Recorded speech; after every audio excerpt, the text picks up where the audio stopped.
اکا بلو جان او وردی مرا در اینجا روز کردی ماشین کنه داره چه خیلی موی سر مرا پس میکنی ای برادر یک سیر داره رحیم جان ای کامera نگاه کن اکا بلو جان ای زدی ابورا زنه کم گرفتی موگ نیست تو ای سیر داره سیر در زبون و جانم سیرش در چیه بگو میرم استفاده برای ما خیلی کتاب خوندم در کار خیز اکو بوشکا رفتیم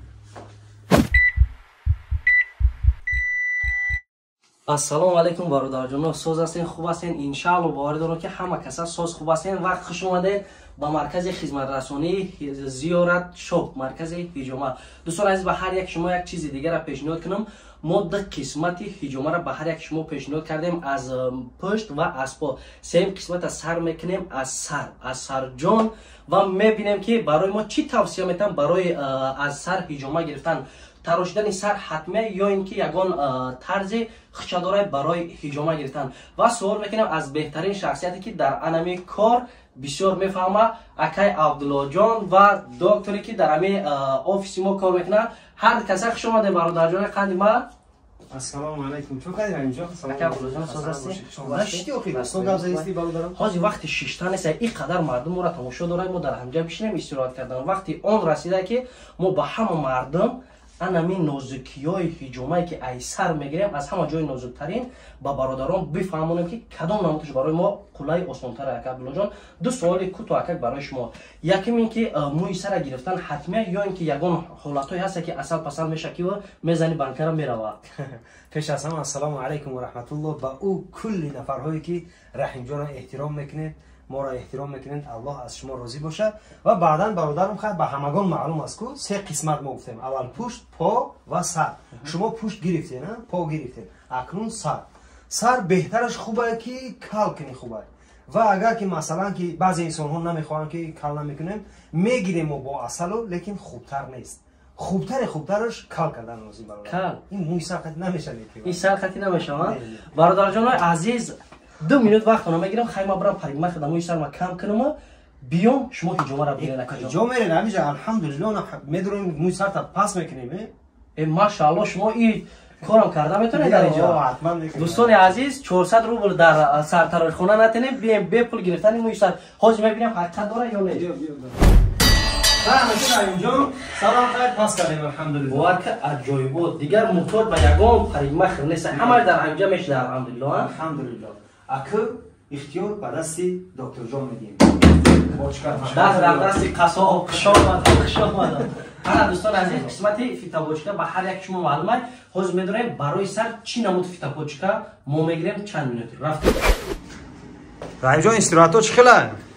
اکا بلوجان باور کن میگر هر یک چیز در کیفیت خشایده بای سر ترویجان همی آوی عرق هم پاو بیزا درونی جرجر میرزه که باور کن راحت کردیم با فکر من این خیلی خوب و بهتر بشه اما حد اخر من یکم برای گرفته هم هجومه را ایسر این تراژدگی با به حد خوب و بهترین بوده باور کن ولی نه کیفیت چه در درون بوچکا است که سم درون پاو بزنیم او رخته سنگی بارون بهار ای باز با درش هم میبینیم الحمدلله بهترین نه دکتر جون از او رحمت خدمت کنید نه برادر اینجا سچو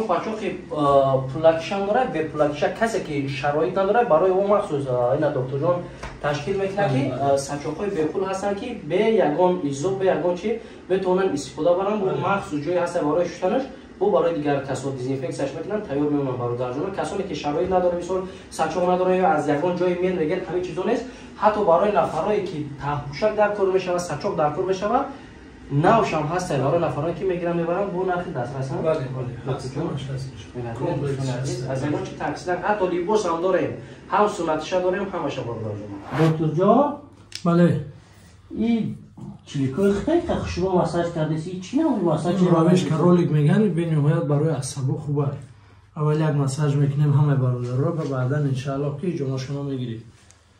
هر یک شخصیت انشاءالله این سالا بوده میشه ویزت الله بله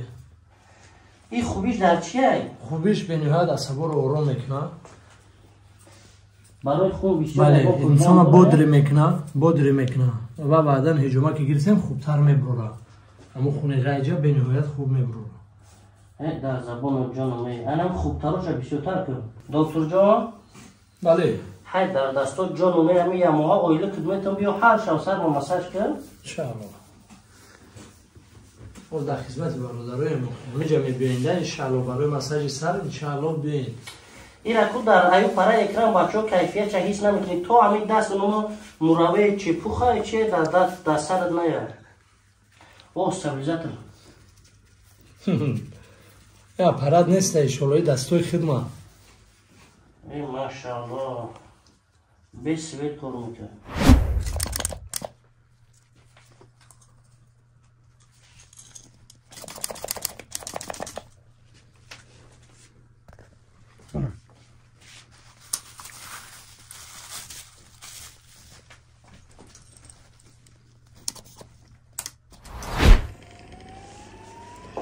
سلام علیکم بازار این بانکوی که سر عبدالرحیم جان موندگی انشاءالله که هر یک کدام این یک سیری خودش داره هر یک برادری که میوه انشاءالله ما در همون برادرها خودشون انشاءالله که سیری را میگیم من اکو همه مساجا را ما تمام کردیم انشاءالله سر میکنیم لیت وزنی را أعوذ بالله من الشيطان الرجيم بسم الله الرحمن الرحيم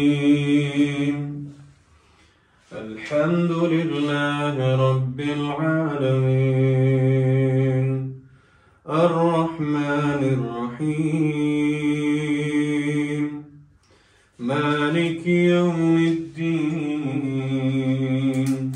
إياك نعبد وإياك نستعين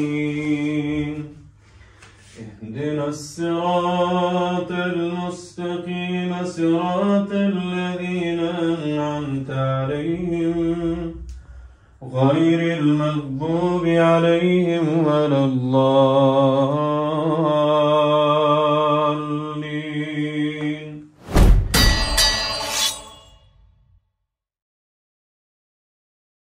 چه شده که احساسات چخیله؟ ماشاءالله اکا دوامش در اونجا گپ میزنم رفتیم انا که رحیم جان اینجا بیا این دفعه اکا الحمدلله با حضور میشنیم کار تمام یا بسم الله الرحمن الرحیم انا اکا عبدالله جان اگر زحمت نشود چای بریز اکا با حضور صحبت میکنیم انشاءالله چویا نمیزنیم این چویا ترکیه هم دارم جدا چای خودم بود بکلا یا برای این برای مخصوص برای مهمانان برای تمام مهمانان همه برادران برای ما هزار رحمت شما با انسان ها کو برادر با اختیار خود نمیگویی خود وقتی که در دلت خداوند میگوید که سنت پیغمبر مون بجا داره یعنی که راه حجامه بکن برای سلامتی خود با هم خاطر میبینید شما را الله به شما وای کرده شما مهمان خدایید خوشا مثل شما برای با برادر اکا عبدالله جان خوزی اگر ما در یک رو بشینیم سومی 10 تا حجامه را میخریم یک بار برای سلامتی خود میکنیم بهتر خوبتر نیست اکا جان بله بعد اکا عبدالله جان من یک چیز حیران شدم که